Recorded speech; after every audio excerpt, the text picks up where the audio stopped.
I will now begin the complex task of revealing powerful evidence taken from the Bible and Quran combined with hadiths, which prove that the true identity of the Islamic Isa is none other than the ancient Babylonian king Nebuchadnezzar II, who will return from the dead by rising up out of hell, and I will also show that he is the biblical Antichrist.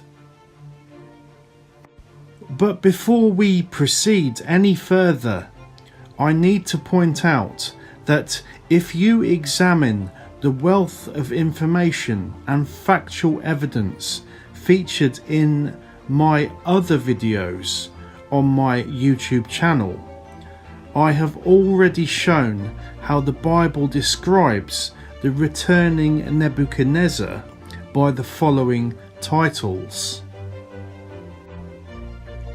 Satan in the flesh, the Antichrist, the second beast, the false prophet, the eighth king, the king of Babylon.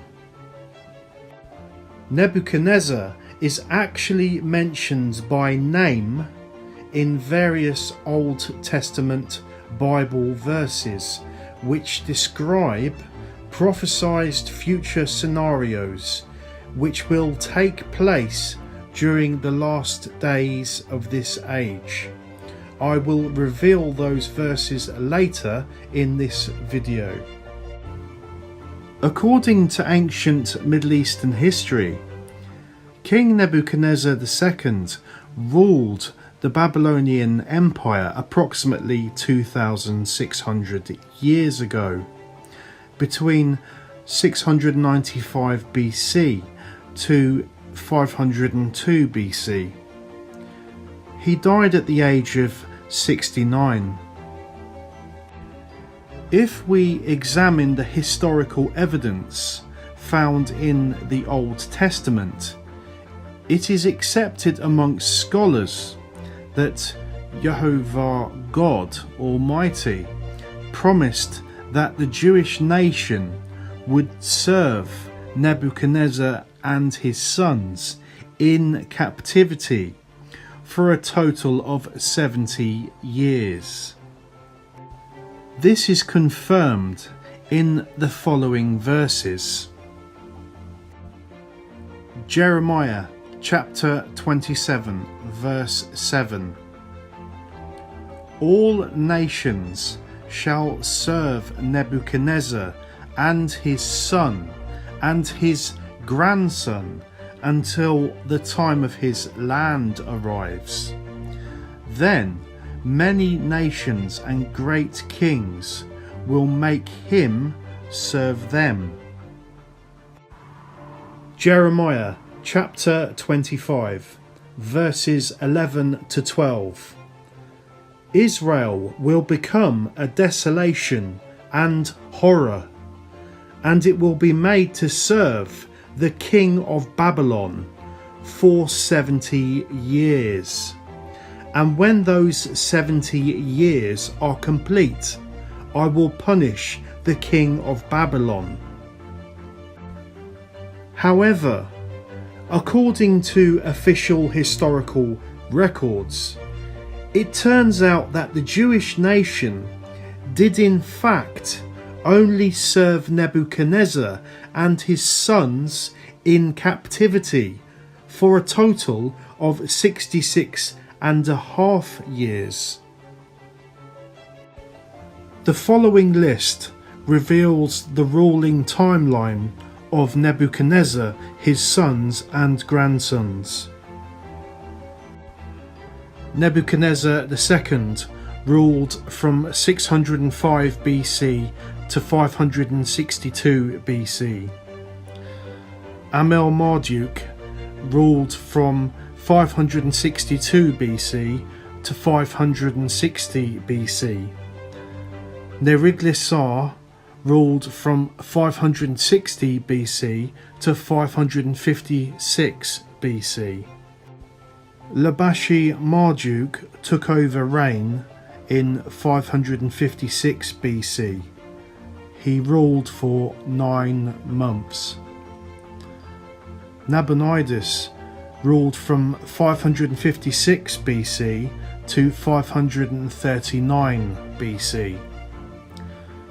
So the total, including any additional months, equals 66.5 years. Therefore, it is a fact that 3.5 years of Jewish captivity still remains unserved.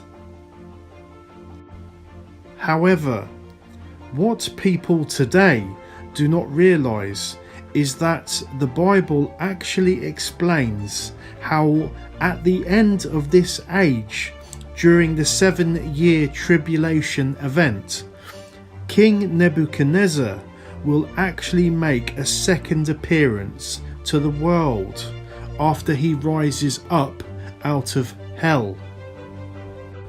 When Nebuchadnezzar does return from the dead, the Jewish nation will be forced to recommence where they left off the remaining unserved period of 3.5 years captivity, and they will continue to serve him in captivity until this time frame is completed.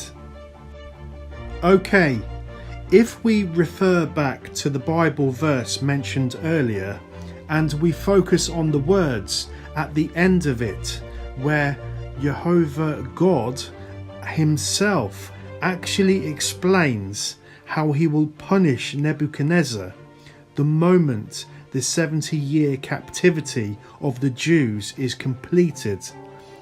Just listen to what he says. Jeremiah chapter 25 verse 12. And when those 70 years are complete, I will punish the king of Babylon and his people for their sins, says Jehovah the Lord. And I will make the land of the Chaldeans a wasteland forever. I will bring upon them all the terrors I have promised in this book, all the penalties announced by Jeremiah against the nations. Then many nations and great kings will enslave the Babylonians, just as they enslaved my people. I will punish them in proportion to the suffering they caused my people. Okay, so according to those verses displayed on the previous page, it becomes abundantly clear that God is planning to punish Nebuchadnezzar and his followers by bringing a variety of terrors upon them. One of the terrors mentioned is the total and permanent destruction of the ancient land of Chaldea, which today is located in modern-day Iraq. It's important to point out that the city of Babylon, located in the land of Chaldea, is also mentioned in various Bible end-time verses. These particular verses vividly portray the total and permanent destruction of Babylon, which will take place near the end of the 7-year tribulation period. This is all confirmed on the following page. Jeremiah chapter 51 verse 55. For Jehovah is going to destroy Babylon. Isaiah chapter 13 verses 1 to 19. The burden concerning Babylon, which Isaiah the son of Amos saw. And Babylon, the most glorious of kingdoms, the flower of Chaldean pride, will be devastated, just like the cities of Sodom and Gomorrah when God overthrew them. Revelation chapter 18 verse 2. And he cried out with a mighty voice, saying, Fallen, fallen is Babylon the Great. She has become a dwelling place of demons and a prison of every unclean spirit, and a prison of every unclean and hateful bird. Revelation chapter 18 verse 17. For in 1 hour such great wealth has been laid waste, and every shipmaster and every passenger and sailor, and as many as make their living by the sea, stood at a distance. Revelation chapter 18 verse 19. And people threw dust on their heads, and were crying out, weeping and mourning, saying, Woe, woe, the great city, in which all who had ships at sea became rich by her wealth, for in 1 hour she has been laid waste. Revelation chapter 18 verse 21. Then a strong angel took up a stone like a great millstone and threw it into the sea, saying, So will Babylon, the great city, be thrown down with violence, and will not be found again.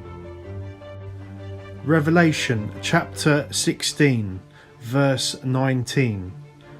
The great city was split into 3 parts, and the cities of the nations fell. Babylon the Great was remembered before God, to give her the cup of the wine of his fierce wrath. Revelation chapter 14 verse 8.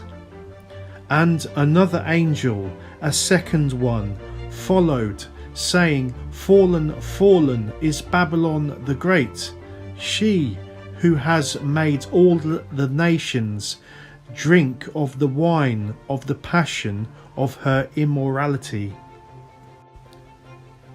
Isaiah chapter 21 verse 9.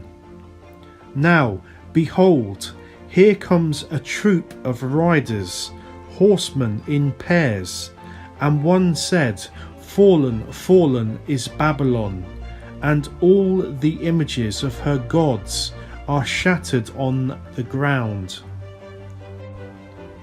Okay, so after hearing those Bible verses, it is a fact that a large portion of modern-day Iraq, previously known during ancient times as the land of Chaldea, along with its capital city of Babylon, will be totally and permanently destroyed during the 7-year tribulation period, which takes place at the end of this age.